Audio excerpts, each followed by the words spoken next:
Happy Halloween, everyone. Yes, this is my actual hair. It is not a wig, and this is what you're going to be seeing for the next few months in varying hairstyles, but the color is here to stay for a bit. So, welcome back. This is the John Carter of Mars series by Edgar Rice Burroughs, A Princess of Mars, Chapter 12, A Prisoner with Power. As I entered and saluted, Lorcas Tomel signaled me to advance, and, fixing his great hideous eyes upon me, addressed me thus.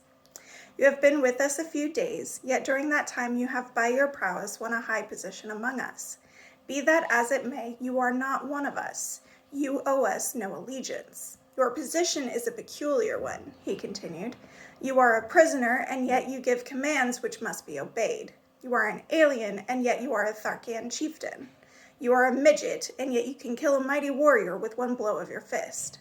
And now you are reported to have been plotting to escape with another prisoner of another race, a prisoner who, from her own admission, half believes you are returned from the Valley of Dor.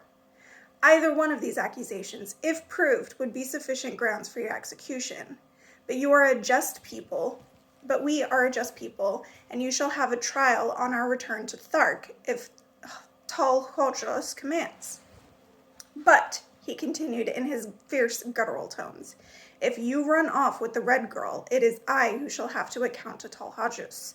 It is I who shall have to face Tars Tarkas, and either demonstrate my might to command, or the metal from my dead carcass will go to a better man, for such is the custom of the Tharks. I have no quarrel with Tars Tarkas. Together we rule supreme the greatest of the lesser communities among the green men. We do not wish to fight between ourselves, and so, if you were dead, John Carter, I should be glad. Under two conditions only, however, may you be killed by us without orders from Tal Hodros. In personal combat and self-defense, should you attack one of us, or you are apprehended in an attempt to escape. As a matter of justice, I must warn you that we only await one of these two excuses for ridding ourselves of so great a responsibility. The safe delivery of the Red Girl to Tal Hodros is of the greatest importance. Not in 1,000 years have the Tharks made such a capture. She is the granddaughter of the greatest of the Red Jedaks, who is also our bitterest enemy. I have spoken. The Red Girl told us that we are without the softer sentiments of humanity, but we are a just and truthful race. You may go. Turning, I left the audience chamber. So this was the beginning of Sarjoka's persecution. I knew that none other could be responsible for this report which had reached the ears of Lorcas Tomel so quickly, and now I recalled those portions of our conversation which had touched upon escape and upon my origin. Sarjoka was at this time Tars Tarkas' oldest and most trusted female. As such, she was a mighty power behind the throne, for no warrior had the confidence of Lorcas Tomel to such an extent as did his ablest lieutenant, Tars Tarkas. However, instead of putting thoughts of possible escape from my mind, my audience with Lorcas Tomel only served to center my every faculty on this subject. Now, more than before, the absolute necessity for escape, insofar as Dejah Thoris was concerned, was impressed upon me, for I was convinced that some horrible fate awaited her at the headquarters of Tal Hodros. As described by Sola, this monster was the exaggerated personification of all the ages of cruelty, ferocity, and brutality from which he had descended.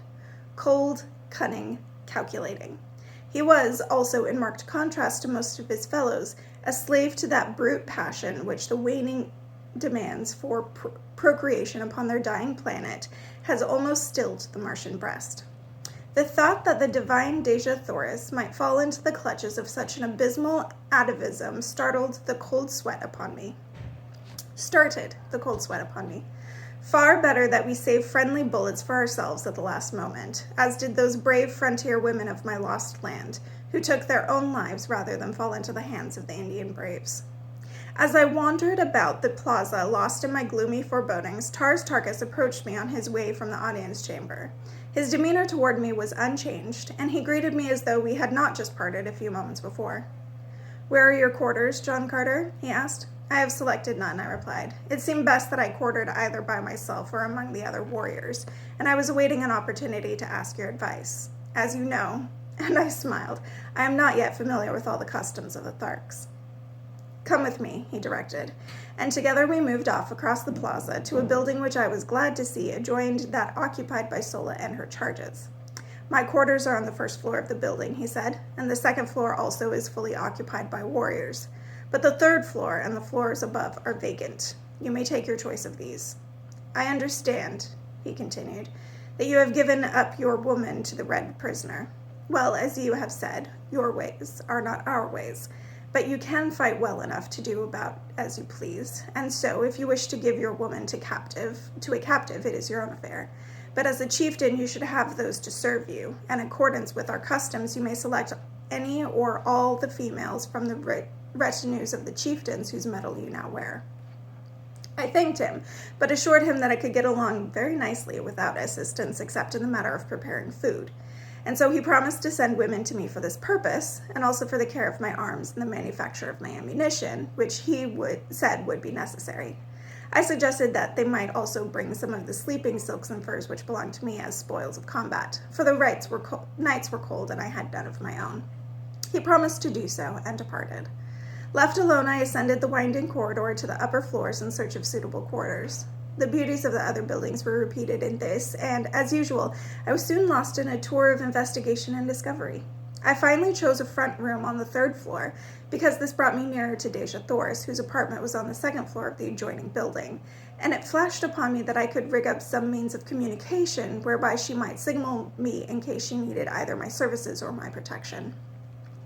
Adjoining my sleeping apartment were baths, dressing rooms, and other sleeping and living apartments, in all some 10 rooms on this floor. The windows of the back rooms overlooked an enormous court, which formed the center of the square made by the buildings which faced the 4 contiguous streets, and which was now given over to the quartering of the various animals belonging to the warriors occupying the adjoining buildings. While the court was entirely overgrown with yellow moss-like vegetation which blankets practically the entire surface of Mars, yet numerous fountains, statuary, benches, and pergola-like contraptions bore witness to the beauty which the court must have presented in bygone times, when graced by the fair-haired, laughing people whom the stern and unalterable cosmic laws had driven not only from their homes, but from all except the vague legends of their descendants. One could easily picture the gorgeous foliage of the luxuriant Martian vegetation which once filled the scene with life and color. The graceful figures of the beautiful women, the straight and handsome men, the happy, frolicking children, all sunlight, happiness, and peace. It was difficult to realize that they had gone down through the ages of darkness, cruelty, and ignorance until their hereditary instincts of culture and humanitarianism had risen ascendant once more in the final composite race which now is dominant upon Mars. My thoughts were cut short by the advent of several young females bearing loads of weapons, silks, furs, jewels, cooking utensils, and casks of food and drink, including considerable loot from the aircraft. All this, it seemed, had been the property of the 2 chieftains I had slain, and now, by the customs of the Tharks, it had become mine.